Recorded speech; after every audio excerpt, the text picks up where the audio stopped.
Бұл орманда болған оқиға еді. Ашық алаңқайда кіп-кішкентай ескі үйшік тұрған. Бірде оны қасынан жүгіріп өтіп бара жатқан тышқан көреді. Тышқан тоқтап, «Пи-пи-пи!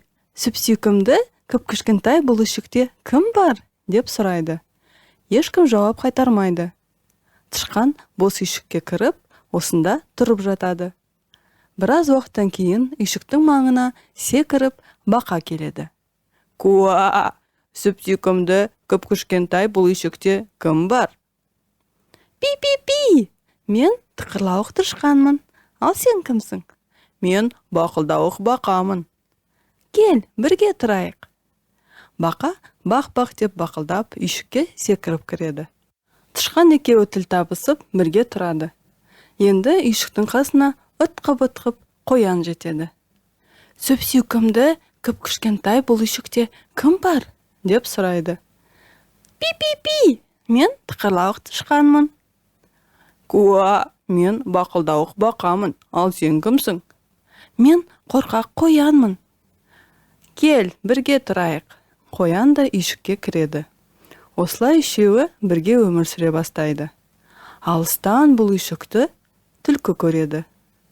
Ақырын басып, жақын келіп, терезесін қағады да, «Сүп-сүйкімді кіп-кішкентай бұл үйшікте кім бар?» деп сұрайды. «Пи-пи-пи! Мен тықырлауық тышқанмын». «Куа! Мен бақылдауық бақамын». «Мен қорқақ қоянмын. Ал сен кімсің?» «Мен қу түлкімін». «Кел, бірге тұрайық». Үйшіктен түлкіге де орын табылады. Достар енді төртеу болды. Үйшікке тілі салақтап, айналасына алақ-жұлақ қарап, қасқыр жетеді. Ол есікті қағып, қырылдаған даусымен, «Сүп-сүйкімді кіп-кішкентай бұл үйшікте кім бар?» деп сұрайды. «Пи-пи-пи! Мен тықырлауық тышқанмын». «Куа! Мен бақылдауық бақамын».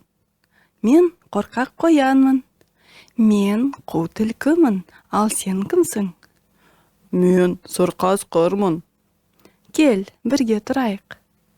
Қасқыр қысыла-қымтырыла ішке кіреді. Әйтсе де, кіп-кішкентай үйшікке бесеу де сыйып кетеді. Барлығы қосылып ән айтады. Тату-тәтті өмір сүреді. Бір күні жетек теріп жүрген аю үйшік тұрғындарының салған әнін естиді. Ол үйшікке жақындап келіп, бар даусымен, «Сүп-сүйкімді кіп-кішкентай бұл үйшікте кім бар?» деп ақырады. «Пи-пи-пи! Мен тықырлауық тышқанмын». «Куа! Мен бақылдауық бақамын». «Мен қорқақ қоянмын». «Мен қу түлкімін». «Ал мен болсам сұр қасқырмын. Ал сен кімсің?» «Мен қорбаңбай аюмын». «Кел, бірге тұрайық».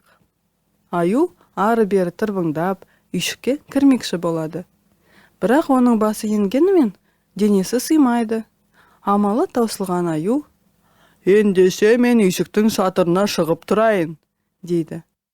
«Жоқ, сен үлкенсің.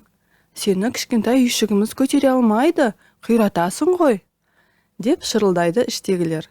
«Қорықпаңдар, түкте болмайды», деп аю олардың сөздеріне құлақ аспайды. Кіп-кішкентай үйшіктің тұрғындары амалсыздан келседі. Аю қорбаңдап үйшіктің төбесіне шығады. Сол-ақ екен, ескі үйшік сықырлап, шашылып қалады. Тықырлауық тышқан, бақылдауық бақа, қорқақ қоян, қу түлкі, сұр қасқыр барлығы аман-есен үйшіктен шығып үлгереді.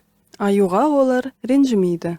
Қайта барлығы бірігіп, бөренелерді тасып, тақтайларды сүргілеп, жаңа үйшік тұрғызуға кірісіп кетеді. Осылайша достар өздеріне әп-әдемі жап-жаңа үйшік соғып алыпты.